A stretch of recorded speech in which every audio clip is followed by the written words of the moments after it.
Hello friends, मैं हूं आपका अपना तेजिंदर पाल सिंह। एक बार फिर से मैं आपके सामने आया एक नए टॉपिक के साथ। हम आज बात करेंगे एक ऐसी चीज़ की जो अक्सर हम लाइफ में कभी ना कभी करते हैं कि हमारे आसपास में जब कभी किसी की शादी होती है या बर्थडे या एनिवर्सरी होती है तो हम चाहते हैं कि उसको बढ़िया से बढ़िया गिफ्ट दें। तो इसमें होता क्या है कि हम कई बार क्या सोचते हैं कि उसका बढ़िया सा पोर्ट्रेट बनवा के उसको दे दें, लेकिन कुछ समय बाद वो पोर्ट्रेट देखते हैं, रखते हैं, फिर वो ख़राब हो जाता है। तो हम ऐसा क्या करें कि वो पोर्ट्रेट को लाइफ टाइम तक चला पाएँ और जब भी वो पोर्ट्रेट को देखे तो उसको हमारी याद आए, क्योंकि हमने बड़े शौक़ से उस समय उसको पोर्ट्रेट बनवा के दिया था जब हम उसको वो गिफ्ट दे रहे थे। लेकिन ऐसा क्या हुआ, कुछ सालों बाद, कुछ महीनों बाद वो एक कोने में चला जाता है, उसको कोई देखता नहीं है और बाद में वो फेंका जाता है। तो ऐसा क्या करें कि वो लाइफ टाइम तक चले और वो जब भी उस पोर्ट्रेट को देखे उसको हमारी याद आए और वो चीज़ जो आपने बहुत अच्छे आराम से बड़े प्यार से दी थी उसका रिगार्ड आपको रेगुलर मिलता रहे। तो इसी टॉपिक पे हम आपसे बात करने वाले हैं। तो पहला मैं आपको बताऊं कि जब भी आप किसी को पोर्ट्रेट बनवा के दें तो 2-4 चीज़ें आप ध्यान में रखें कि वो पोर्ट्रेट का जो पिक्चर हो वो बहुत क्लियर होना चाहिए। चाहे आप पेंसिल स्केच बनवाएं या आप कलर से बनवाएं या अपने लिए बनवाएं या किसी को गिफ्ट देने के लिए बनाएं, लेकिन उसका फ़ोटोग्राफ क्लियर होना बहुत ज़रूरी है। जितनी अच्छी क्लियर होगी पिक्चर उतना अच्छा पोर्ट्रेट आपका बनेगा। ये चीज़ आपने सोचनी है और किस तरह से आपने वो पोर्ट्रेट का फ़ोटोग्राफ अरेंज करना है ये आपको देखना है। और दूसरी बात, मैंने इस वीडियो के अंदर बहुत सारी ऐसी चीज़ें, छोटे छोटे टिप्स दिए हैं जिसका आप ध्यान रखेंगे तो आपको जो गलतियां हुई हैं उसको आप सुधार सकते हैं और अपने जो पोर्ट्रेट है वो 100, 150, 200 साल तक आप इन पोर्ट्रेट को बड़े अच्छे से रख सकते हैं। आप इस वीडियो को देखें और वीडियो के पूरा प्रॉपर देखेंगे तभी आपको फ़ायदा होगा। चलिए अब चलते हैं हमारे लैपटॉप की स्क्रीन पे ताकि मैं आपको और डिटेल में चीज़ों को बारीकी से बता सकूँ। ये है पेंसिल स्केच पोर्ट्रेट। इसमें क्या होता है कि ये नॉर्मली ब्लैक एंड वाइट में ही होते हैं और दूसरा पेपर पे बनता है। ये तो लगभग सभी को मालूम है, पर आज हम वो बात करेंगे जो सभी को नहीं पता। अगर आप वाकई में पेंसिल पोर्ट्रेट बनवाना चाहते हैं तब आप इन चीज़ों का ध्यान ज़रूर रखें। पेपर की क्वालिटी बहुत अच्छी होनी चाहिए आपकी। कौन सा पेपर लें आप इसके लिए? आइवरी शीट आती है एक और दूसरी आती है चौकसी की शीट। ये दोनों तरह की पेपर जो कि स्केच के लिए सबसे बढ़िया माने जाते हैं। तो ये तो है पेपर। अब आपको देखना है कि पेंसिल कौन सी लेनी चाहिए। पेंसिल नॉर्मली पेंसिल ना लें, इसके लिए चारकोल की पेंसिल आती है और ये आपको कैमल की जो कंपनी है 3 के सेट में आती है। ये सिंगल भी आपको मिल जाती है जो कि नॉर्मल पेंसिल से ज़्यादा डार्क होती है। नॉर्मल पेंसिल से स्केच मत बनवाइए, आप बिल्कुल भी मत बनवाइए, क्योंकि ये होता क्या है कि नॉर्मल पेंसिल्स के अंदर में आप जब काम करवाएंगे तो इसकी जो क्वालिटी है वो उतनी अच्छी नहीं आ पाती। ग्रे शेड आपको मिलेगा, जबकि आपको ये पेंसिल स्केच के अंदर में चारकोल पेंसिल में इसकी जो क्वालिटी है वो डार्क ब्लैक में आती है और वो काफ़ी देर तक चलती है। और कुछ टाइम बाद अगर देखेंगे नॉर्मल पेंसिल के जो स्केच हैं वो हल्के हो जाते हैं और डल भी हो जाते हैं। और पेपर वही लगाना आपने जो मैंने बताया, नहीं तो आपका जो पेपर जो है ना कुछ टाइम बाद देखेंगे आप उसको पीला पड़ जाएगा और वो 2-4 साल में ही आपको पुराना सा लगेगा और ज़्यादा लंबा चलने वाला नहीं है। और फोटोग्राफ कौन सा होना चाहिए ये थोड़ा सा मैं और डिस्कस करूँ आपसे। आजकल क्या है कि टाइम तो है नहीं किसी के पास में फ़ोटो कि सामने बैठ के लाइव स्केच करवाए, तो इसके लिए तो आपको फ़ोटोग्राफ ही देना पड़ता है। और फोटोग्राफ का क्या है कि आपको सबसे अच्छी क्वालिटी देनी है। इसमें क्वालिटी का ध्यान रखें। जो फोटोग्राफ जितना अच्छा, ज़्यादा क्लियर होगा उतनी अच्छी साफ़ सुथरी आपकी जो स्केचिंग है वो हो पाएगी। और इसमें ज़रूर ध्यान रखें कि आपका फेस पूरा प्रॉपरली दिखे। स्माइलिंग फेस हो तो बहुत अच्छा है इसके अंदर में। और अगर आप इसको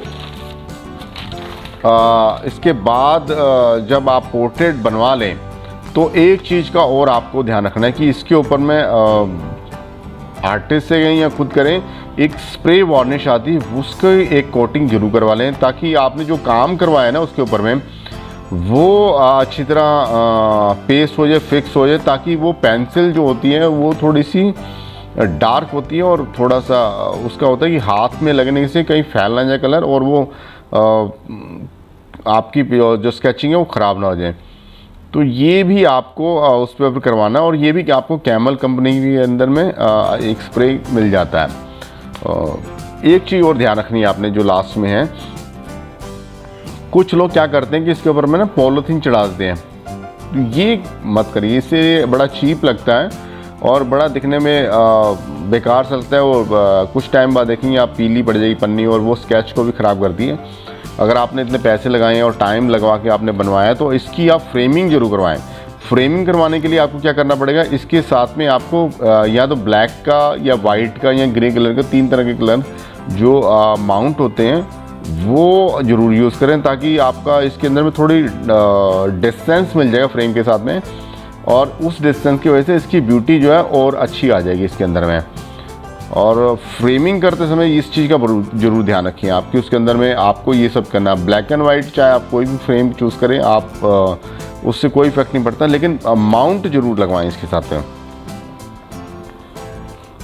और ये पोर्ट्रेट में जो मैं चीज़ बता रहा हूँ ये आपको करेंगे तो आपको बहुत अच्छा लगेगा और आपकी क्वालिटी मेंटेन। एक चीज़ और है कि आपको इन चीज़ों को बारीकी से देखना है और ध्यान रखिए कि जितना अच्छा पोर्ट्रेट बनेगा उतनी ही आपकी सेटिस्फेक्शन मिलता है। और दूसरा, अगर किसी अपने लिए बनवा रहे हैं किसी दूसरे के लिए बनवा रहे हैं तो आपको ये चीज़ का बहुत ध्यान रखना है। होता है कि आप किसी को अगर गिफ्ट देने जा रहे हैं या दे रहे हैं ना इस तरह गिफ्ट वगैरह, तो उसमें होगा क्या कि अगर आपने ये चीज़ मेंटेन नहीं की और उसके कहीं कुछ बॉडी पार्ट में या कुछ में कहीं पर में कुछ ऐसा इफेक्ट आया जिसकी वजह से वो लोगों के सामने उसकी शर्मिंदगी महसूस हो, तो ये बड़ा आपका नेगेटिव सा इम्प्रेशन जाता। तो ये चीज़ें आपको बहुत ध्यान रखनी है।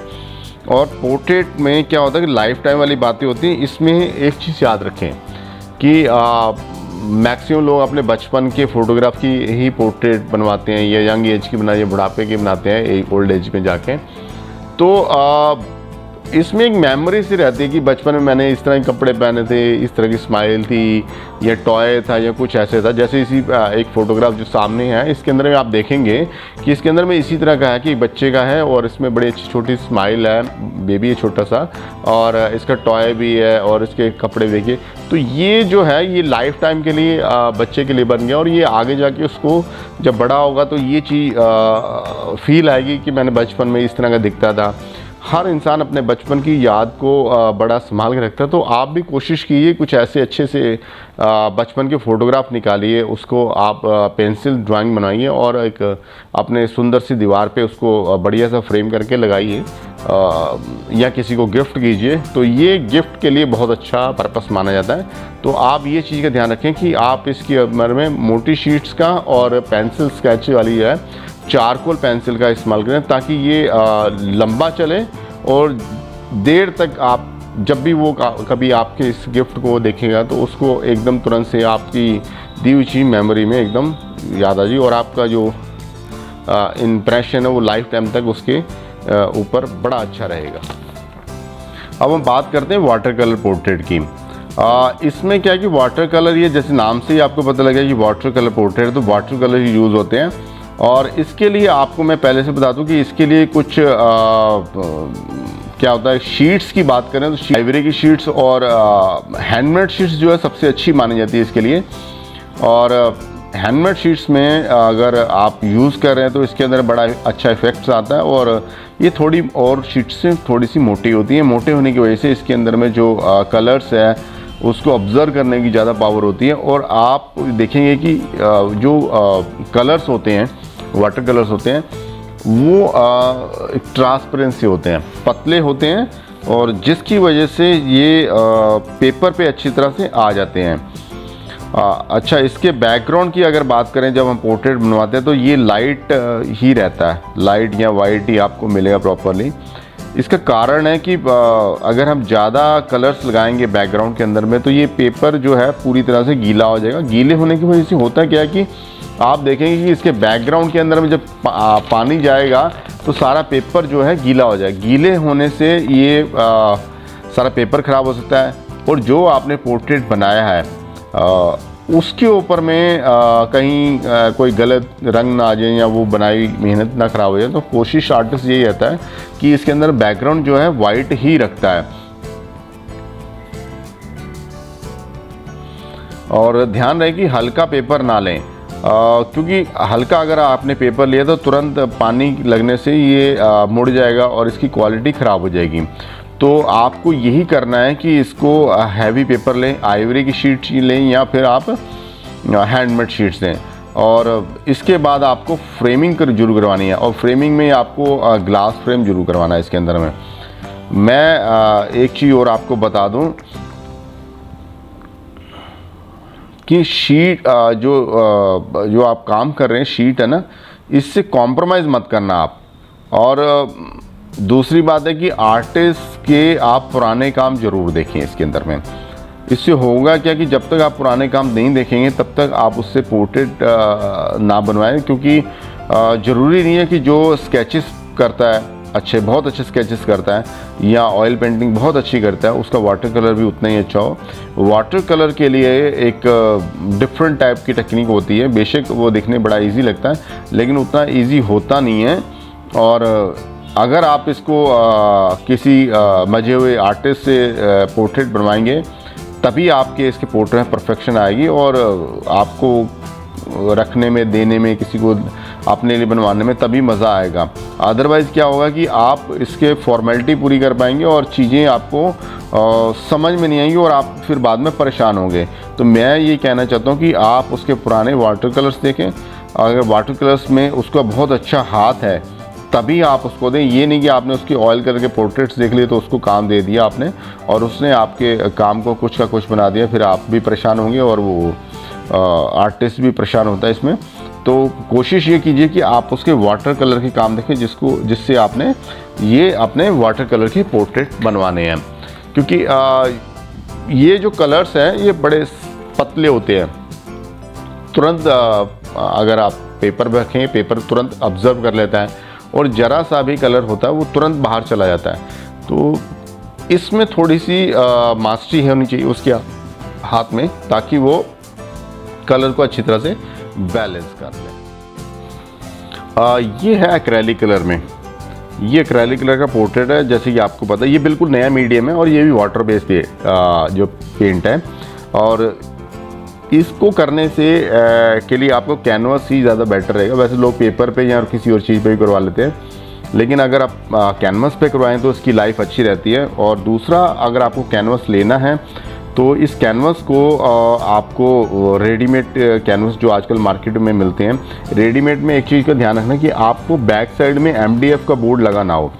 क्योंकि होता क्या है कि आप पोर्ट्रेट बनाने के बाद में इसको जब इसको फ्रेम करवाएंगे तो अब आपको कुछ टाइम बाद अगर मान के चलो कहीं से कुछ दीवार में अगर सीलिंग है तो वो अगर MDF उसके साथ लगे तो वो MDF में क्या होता है, वाटर को ऑब्जर्व करने की बहुत फास्ट कैपेसिटी होती है। तुरंत उसको कैपेसिटी को मतलब अपने ऑब्जर्व करता है और उसके साथ साथ वो जो लगा हुआ कैनवास होता है वो अंदर ही अंदर वो गल जाता है। तो कोशिश करें कि आप उसको जो रेडीमेड वाले कैनवास जो MDF पे लगे होते हैं वो ना लें। आपको लेना क्या है कि जो लकड़ी के फ्रेम पे लगे होते हैं।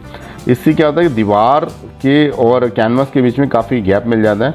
अगर मान लो बाई चांस दीवार में सीलन आ भी जाती है तो भी इससे गैप होने की वजह से तो कैनवास का बचाव किया जा सकता है, अदरवाइज़ बड़ा मुश्किल होता है। दूसरी बात ये है, एक्रेलिक कलर के जो पोर्ट्रेट्स होते हैं उसके थोड़े कलर्स थोड़े डिफरेंट से होते हैं, बड़ी जल्दी ड्राई हो जाती हैं, जल्दी बन जाता है पोर्ट्रेट दूसरे ऑयल कलर के मुकाबले में। और अगर आप देखें तो इसके अंदर में एक चीज़ ना हार्डनेस रहती है, थोड़ा सा कहीं पर फेस में कहीं पर कुछ हार्डनेस सा दिखेगा आपको। तो ये स्मूथनेस इसमें उतनी परफेक्शन मिल नहीं पाती। हाँ, कुछ आर्टिस्ट हैं जो काम कर रहे हैं आज की डेट में, बड़ा अच्छा काम कर रहे हैं एक्रेलिक में, उनके हाथ में परफेक्शन है, वो ले आते हैं इस तरह से सॉफ्टनेस। लेकिन आपको उनके काम देखने बहुत ज़रूरी है। अगर आपने नॉर्मली किसी दूसरे आर्टिस्ट से काम करवाया तो आपको इसके लिए फिर पछताने वाली बात होगी। आपको अच्छे आर्टिस्ट ढूंढने पड़ेंगे इसके लिए, जो अच्छे जिनके हाथ हैं और जो सिर्फ पोर्ट्रेट ही बनाते हैं। अदरवाइज़ फिर आपको वो रिज़ल्ट इतने अच्छे नहीं मिल पाएंगे जो आप चाहते हैं। आपको पहले प्रॉपरली उसकी पिछले पेंटिंग्स या पोर्ट्रेट्स की आप पूरी एक बार चेक कर लें ताकि आपको ये अच्छा मिले। और दूसरी बात है, इसके अंदर में कैनवस में ये रहता है लॉन्ग लास्टिंग वाली चीज़ें होती हैं। तो आप इसके अंदर में एक साइज़ जो नॉर्मली होता है 18x24 से स्टार्ट होता है, जो स्टैंडर्ड साइज जिसको बोलते हैं। इसके ऊपर में आप 24x30 ले सकते हैं, 30x36 ले सकते हैं, या 30x40 ले सकते हैं, 36x48 ले सकते हैं। एक साइज़ होता है 4x6 का होता है, 3x5 का होता है। तो ये साइज़ जो रेगुलर चलते हैं। बाकी आप अपनी वॉल के हिसाब से पेंटिंग्स को बनवा सकते हैं, अपने पोर्ट्रेट्स को। इसमें एक चीज़ और अच्छी मिल जाती है कि इसके अंदर में कैनवस है तो इसके अंदर में आप उसमें फैमिली को भी ऐड कर सकते हैं, किसी फ्रेंड को ऐड कर सकते हैं। तो इसमें एक साथ में 2 4 5 फेस एक साथ बनवा सकते हैं। और कैनवस को तो आप कितना भी बड़ा और कितना भी छोटा कर लीजिए, उसका कोई इशू नहीं होता। इसके अंदर में आपको एक चीज़ है कि इसमें सिंथेटिक और वुडन फ्रेम दोनों ही चल जाते हैं, क्योंकि इसमें ग्लास की ज़रूरत नहीं है। अगर आप ग्लास लगाते भी हैं इसके अंदर तो उसका कोई बेनिफिट होता नहीं, बल्कि उसका नुकसान होता है। क्योंकि कैनवस में कुछ टाइम बाद क्या होता है कि सीलन आ जाती है मॉइस्चर के हिसाब से, तो वो ग्लास लगाने से वो चिपक जाता है उसके साथ में। वो चिपकने की वजह से क्या होगा कि आपकी जो पेंटिंग है वो ख़राब हो सकती है। तो मैं उसको यही बोलूँगा आपको कि आपको ये इसके साथ में ना ग्लास नहीं लगाना, विदाउट ग्लास देखिए आप। और आपको डर होगा कि ये ख़राब भी हो जाएगी जल्दी, कि बिना ग्लास की गंदी हो जाएगी। तो इसके लिए मैं अलग से आपको एक वीडियो बना कर दूँगा कि आपको इसको कैसे टाइम टू टाइम कैसे क्लीन करना और कैसे कैसे आप इसको रख सकते हैं। देखिए, सबसे अच्छे पोर्ट्रेट्स जो होते हैं, पेंटिंग्स जो होती हैं, वो ऑयल कलर में माने जाते हैं। अभी तक जितने भी सीनियर आर्टिस्ट हैं, यूरोपियन आर्टिस्ट हैं, आज तक वो सभी ऑयल कलर्स में ही काम करते हैं। चाहे उन्होंने दीवार पे काम किया, चाहे उन्होंने कैनवस पे काम किया है। तो आज तक वो 300-400 साल पुरानी जो पेंटिंग्स हैं, आज भी अगर देखेंगे तो आपको उसके अंदर कलर्स एज इट इज़ मिलेंगे। इनकी लाइफ बहुत लंबी होती है और एक इसमें काम करने का बड़ा मज़ा आता है आर्टिस्ट को, क्योंकि ये अच्छी से आसानी से मिक्स हो जाते हैं एक दूसरे कलर्स के अंदर। शेड्स बड़े अच्छे मिक्स हो जाते हैं इसके अंदर में, और डिटेलिंग बड़ी अच्छी बन जाती है। कितना भी बारीक काम हो, कैसा भी हो, तो आपको ऑयल कलर के अंदर में आप इजीली कर लेते हैं।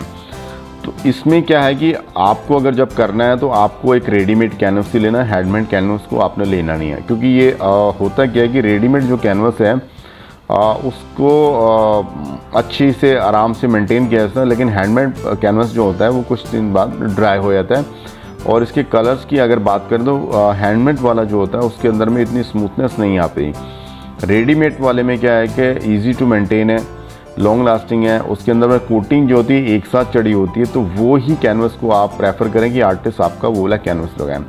दूसरा, अगर इंडियन की बात करते हैं तो इंडिया के अंदर में जो हमारे कलर्स जो आते हैं ऑयल कलर के अंदर, वो कैमल की कंपनी के बहुत अच्छे हैं आर्टिस्ट क्वालिटी के अंदर में। तो उससे लगभग सभी जितने 90-98% जो आर्टिस्ट हैं इंडिया के अंदर वही यूज़ करते हैं। अगर किसी को बहुत अच्छे कलर्स और यूज़ करने या चाहिए तो वो इम्पोर्टेड कलर हैं, वो विंसन न्यूटन के हैं। उनकी कॉस्ट काफ़ी महंगी होती है, इसलिए लोग बहुत कम प्रेफर करते हैं उसको करवाने के लिए। इसमें आपको एक चीज़ और ध्यान रखनी है कि आर्टिस्ट को आपको जज करना बहुत ज़रूरी है। क्योंकि होता क्या है कि आजकल के जो आर्टिस्ट हैं, कुछ आर्टिस्ट हैं उसके अंदर में ऐसे कलर लगाते हैं जो कलर उनको नहीं लगाने चाहिए। अब कैसे कलर नहीं लगाने चाहिए उनको ऐसे कलर नहीं लगाने चाहिए जैसे आपने कई बार देखा हो लाल लाल फेस कर देते हैं, गाल बहुत लाल होते हैं और थोड़ी पे देखिए ग्रीन से कर जाते हैं। ये जो शेड्स हैं ये नेचुरल शेड्स नहीं हैं, क्योंकि ये जो शेड्स यूज़ होते थे पहले आपने फिल्म के पोस्टर्स देखे होंगे, जो होर्डिंग बड़े बड़े बनते थे पिक्चर्स के लिए, तो वो आर्टिस्ट इस तरह के कलर्स यूज़ करते थे। आपको नेचुरल कलर जो बॉडी के साथ होते हैं, जो दिखते हैं अपने फीचर्स के साथ में, वही कलर इस्तेमाल कीजिए और वही आपको अच्छे लगेंगे। अदरवाइज़ आप अनवांटेड से जो अननेचुरल कलर्स हैं वो यूज़ करेंगे तो फिर आपको बड़ा अजीब सा लगेगा और आपको लगेगा कि क्या से क्या बन गया। आर्टिस्ट की अच्छी क्वालिटी तभी पता लगेगी जब वो अच्छे कलर्स उसके अंदर में अप्लाई करेगा। अगर आप उसको देखेंगी, अगर उसने उस क्वालिटी के कलर्स नहीं लगाए तो वो बिल्कुल अलग सा चेहरा नज़र आएगा उसका इसके अंदर में। इसमें क्या है कि आप इसमें भी आप देखेंगे कि आप पूरी फैमिली के पोर्ट्रेट्स बनवा सकते हैं। एक साथ में 10 लोग या 4 लोग या 6 या एक आदमी का पोर्ट्रेट बन जाता है। साइज़ का भी इसमें कोई इशू नहीं रहता। 18x24 वही नॉर्मल है, और बड़े साइज़ जितने मर्जी आप बनवा सकते हो। तो इसी साइज़ में बनाइए। हाँ, इसके बाद में आप जरूर करना है काम को, जब आपका पोर्ट्रेट बन जाए, थोड़ा अच्छी तरह ड्राई हो, सूख जाए, तो इसके ऊपर में आपको एक वार्निश की कोटिंग करनी जरूर चाहिए। क्योंकि इस कोटिंग करने से क्या है कि ये जब भी आप इसे देखेंगे, कभी भी कुछ समय बाद देखते हैं, रेगुलर देखते हैं, तो उसकी जो एक फ्रेशनेस है वो बनी रहेगी उसके अंदर में, वो डल नहीं पड़ेगा। वैसे तो रेडीमेड कैनवस पे पोर्ट्रेट डल होता नहीं है, लेकिन उसकी प्रोटेक्शन के लिए आपको एक हल्की सी लेयर देना बहुत ज़रूरी है, ताकि वो उसको प्रोटेक्ट करे दूसरी चीज़ों से, बाहर से जो नमी होती है या थोड़ा सा बाहर की जो डस्ट होती है उसको थोड़ा सा प्रोटेक्ट कर देता है ऊपर से वो। दूसरा, इसमें जो फ्रेम्स की बात करें, फ्रेम आपको बैक साइड में जो लगाना है वो वुडन का लगाना है, कहीं पर किसी चीज़ पे पेस्ट नहीं करना है। इसको पेस्ट करने से क्या होता है कि आपको इसकी जो लॉन्ग टाइम वाली बातें वो ख़राब हो सकती हैं। कभी भी प्लाई पीछे की हार्डबोर्ड ख़राब हो जाएगा, और उसके ख़राब होने से पेंटिंग पोर्ट्रेट ख़राब हो सकती है आपकी। तो आपको कोशिश है ना, बैक साइड में आपको स्टैचर, जो प्रोफेशनल स्टैचर्स होते हैं, स्टैचर पे यूज़ करिए। अदरवाइज आप लकड़ी का फ्रेम बनवा के उसके पीछे लगवाइए। और इसके अगर मेन बड़े बाहर के फ्रेम की बात करें, तो आप इसमें दोनों ऑप्शन ले सकते हैं। सिंथेटिक वाले आजकल जो फ्रेम आ रहे हैं वो भी बड़े अच्छे होते हैं, और वुडन के तो फ्रेम होते ही अच्छे हैं। नॉर्मली जो इन पोर्ट्रेट्स में जो फ्रेमिंग करवाते हैं उनके अंदर में गोल्डन या एंटीक गोल्ड या फिर आपको ब्राउन कलर के जो फ्रेम्स हैं, इसी तरह के मल्टीपल कलर के थोड़े से हल्के से डल, जो आँखों में न लगें, इस तरह के फ्रेमिंग वो चूज़ करते हैं। और कुछ लोग अपने पोर्ट्रेट्स बनाते हैं, कुछ अपने भगवानों के पोर्ट्रेट्स बनाते हैं। जो भगवान के पोर्ट्रेट्स बनाते हैं उसमें आप बेशक आप इसके अंदर में आप अच्छे गोल्ड वाले जो थोड़े से चमकीले फ्रेम होते हैं वो लगा सकते हैं। अदरवाइज़ आप अपने पर्सनल फोटोग्राफ्स बना रहे हैं तो वो उसके ऊपर में आपको नॉर्मल गोल्ड के, हल्के गोल्ड के वो लगवाएं तो ज़्यादा। उम्मीद करता हूं दोस्तों आपको मेरी ये जानकारियाँ बहुत अच्छी लगी होंगी, और इस तरह की नई नई जानकारियों के लिए आप मेरे चैनल को सब्सक्राइब करें, लाइक करें और नीचे कमेंट्स दें, ताकि मैं हर कमेंट्स को देख सकूं। अगर आपको किसी तरह की और जानकारी मुझसे चाहिए, मैं उस कमेंट्स बॉक्स में जाके आपकी वो जानकारियों को हल कर सकूं, और आपके प्रश्नों को उत्तर देके आपको उन चीज़ों से और फ़ायदा दे सकूं। तो आप मेरे चैनल को सब्सक्राइब करें, लाइक करें और कमेंट्स लिखना ना भूलें। धन्यवाद। आपका अपना तेजिंदर पाल। इंतज़ार कीजिए एक नई वीडियो के साथ।